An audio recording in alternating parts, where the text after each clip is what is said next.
ओम नमः शिवाय। बाणासुरकृतं शिवस्तोत्रम्।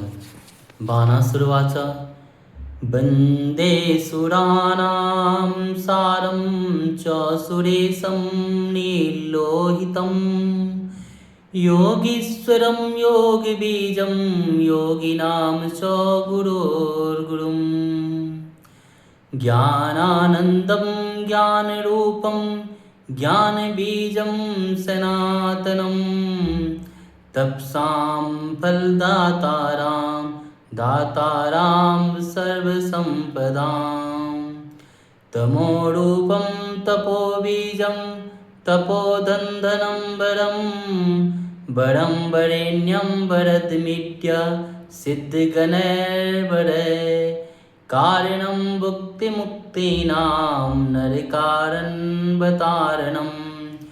आशुतोषं प्रसन्नस्यां करुणामयसागरम्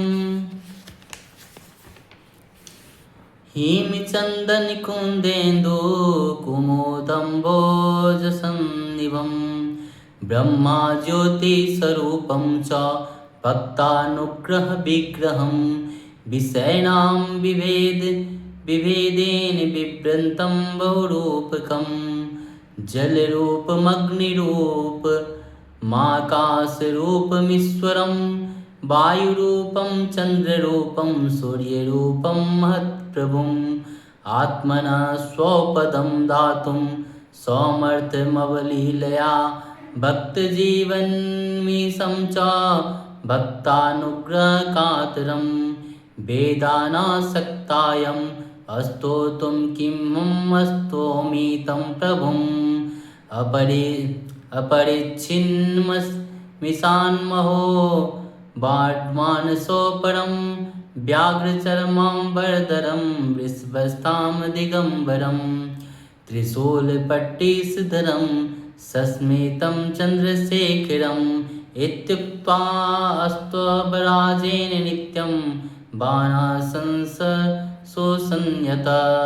प्रणमे शङ्करं भक्त्या दुर्वासास्य मुनीश्वरः इदं दत्तं वसिष्ठेन गन्धर्वाय पुरामुने कथितं च महास्तोत्रं शूलिना परमाप्लुतम् इदं स्तोत्रं महापुण्यं पठेद् भक्त्या च यो नरः स्नानस्य सर्वतीर्थानां फलमाप्नोति निश्चितम् अपुत्रो लभते पुत्रं वर्षमेकं शृणोति यः संयतस्य हविष्यसि प्रणम्य शङ्करं गुरुं गलत्कृष्ठी महाशूले वर्षमेकं शृणोति यः अवश्यमुच्यते रोगाद् व्यासवाक्यभीतिश्रुतम्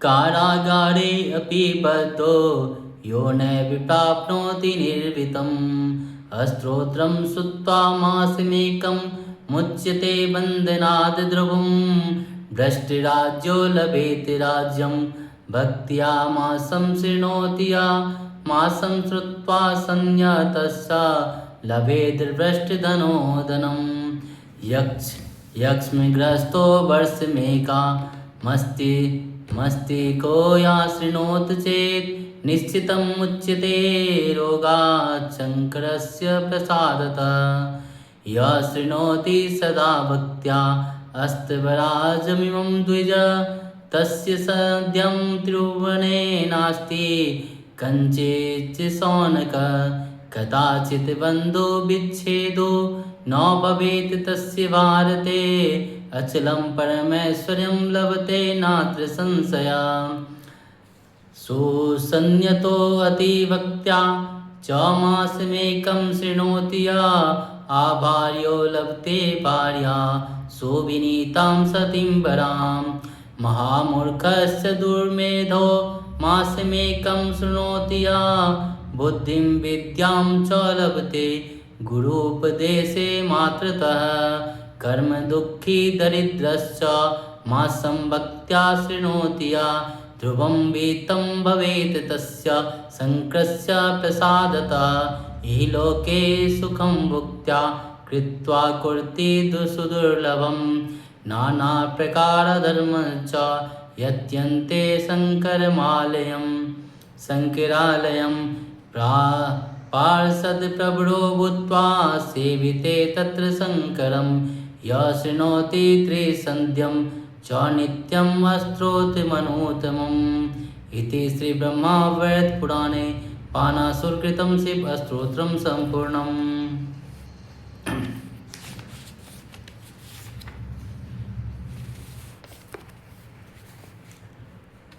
बाणासुर बोला, जो देवताओं के सरतत्व स्वरूप और समस्त देवगणों के स्वामी हैं, जिनका वर्ण नील और लोहित है, जो योगियों के ईश्वर हैं, योग के बीज तथा योगियों के भी गुरु हैं, उन भगवान शिव की मैं वंदना करता हूँ। जो ज्ञानानंद स्वरूप, ज्ञान रूप, ज्ञान बीज, सनातन देवता, समस्त तपस्याओं के फलदाता तथा संपूर्ण संपदाओं के देने वाले हैं, उन भगवान शंकर को मैं प्रणाम करता हूँ। जो तत्स्वरूप, तपस्या के बीज, तपोधनों के श्रेष्ठ धन, श्रेष्ठ वर्णी तथा वरदायक और श्रेष्ठ सिद्ध गणों के द्वारा स्तवन करने योग्य हैं, उन भगवान शंकर को मैं नमस्कार करता हूँ। जो भोग और मोक्ष के कारण नरक, समुद्र से पार उतरने वाले, शीघ्र प्रसन्न होने वाले, प्रसन्न मुख तथा करुणा के सागर हैं, उन भगवान शिव को मैं प्रणाम करता हूँ।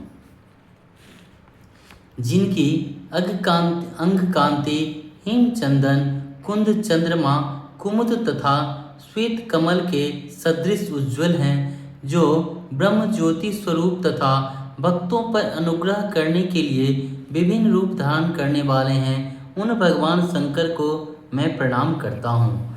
जो विषयों के भेद से बहुतेरे रूप धारण करते हैं, जल, अग्नि, आकाश, वायु, चंद्रमा और सूर्य जिनके स्वरूप हैं, जो ईश्वर, जगत एवं महात्माओं के प्रभु हैं और लीला पूर्वक अपना पद देने की शक्ति रखते हैं, जो भक्तों के जीवन है तथा भक्तों पर कृपा करने के लिए कातर हो उठते हैं। वेद भी जिनका स्तवन करने में असमर्थ है, उन परमेश्वर प्रभु की मैं क्या स्तुति करूँगा। अहो, जो ईशान देश, काल और वस्तु से परिच्छिन्न नहीं है तथा मन और वाणी की पहुँच से परे हैं, जो बागंबरधारी अथवा दिगंबर हैं, बैल पर सवार हो, त्रिशूल और पट्टीस धारण करते हैं, वह मंद मुस्कान की आभा से सुशोभित मुख वाले भगवान चंद्रशेखर को मैं प्रणाम करता हूँ। यूँ कहकर बाणासुर प्रतिदिन संयम पूर्वक रहकर स्तपराज से भगवान की स्तुति करता था और भक्तिभाव से शंकर जी के चरणों में मस्तक झुकाता था। मुनीश्वर दुर्वासा भी ऐसा ही करते थे। हे मुने, वशिष्ठ जी ने पूर्व काल में त्रिशूलधारी शिव के इस परम महान अद्भुत स्तोत्र का गंधर्व को उपदेश दिया था। जो मनुष्य भक्ति भाव से इस परम पुण्यमय स्तोत्र का पाठ करता है, वह निश्चय ही संपूर्ण तीर्थों में स्नान का फल पा लेता है। जो हविष्य खाकर संयम पूर्वक रहते हुए जगत गुरु शंकर को प्रणाम करके 1 वर्ष तक इस स्तोत्र का पाठ करता है, स्तोत्र को सुनता है, वह पुत्रहीन तो अवश्य ही पुत्र प्राप्त कर लेता है। जिसको गलित कोढ़ का रोग हो या उदर में बड़ा भारी शूल उठता हो, वह यदि 1 वर्ष तक इस स्तोत्र को सुन ले तो अवश्य ही उसे रोग से मुक्त हो जाता है। यह बात मैंने व्यास जी के मुँह से सुनी है। जो कैद में पड़कर शांति ना पाता हो, वह भी 1 मास तक इस स्तोत्र को श्रवण करने के अवश्य ही बंधन से मुक्त हो जाता है। जिसका राज्य छिन गया हो, ऐसे पुरुष यदि भक्ति पूर्वक एक मास तक इस स्तोत्र का श्रवण करे तो अपना राज्य प्राप्त कर लेता है। एक मास तक संयम पूर्वक इसका श्रवण करके निर्धन मनुष्य धन पा लेता है।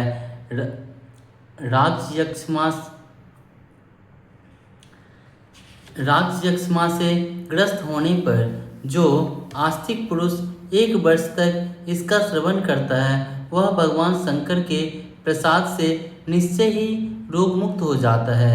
द्विज शौनक जो सदा भक्ति भाव से इस स्तवराज को सुनता है उनके लिए तीनों लोक में कुछ भी असाध्य नहीं रहता। भारतवर्ष में उसको कभी अपने बंधुओं से वियोग का दुख नहीं होता। वह अविचल एवं महान ऐश्वर्य का भागी होता है, इसमें संशय नहीं है। जो पूर्ण संयम से रहकर अत्यंत भक्ति भाव से 1 मास तक इस स्तोत्र का श्रवण करता है वह यदि भार्याहीन हो तो अति विनयशील सती साध्वी सुंदरी भार्या पाता है। जो महान मूर्ख और खोटी बुद्धि का है ऐसा मनुष्य यदि इस स्तोत्र को 1 मास तक सुनता है तो वह गुरु के उपदेश मात्र से बुद्धि और विद्या पाता है। जो प्रारब्ध कर्म से दुखी और दरिद्र मनुष्य भक्ति भाव से इस स्तोत्र का श्रवण करता है उसे निश्चय ही भगवान शंकर की कृपा से धन प्राप्त होता है। जो प्रतिदिन तीनों संध्याओं के समय इस उत्तम स्तोत्र को सुनता है वह इस लोक में सुख भोग कर परम दुर्लभ कीर्ति प्राप्त करके और नाना प्रकार के धर्म का अनुष्ठान करके अंत में भगवान शंकर के धाम को जाता है। वहाँ श्रेष्ठ पार्षद होकर भगवान शिव की सेवा करता है। इस प्रकार श्री ब्रह्मावर्त पुराण में बानासुर कृत शिव स्तोत्र संपूर्ण हुआ।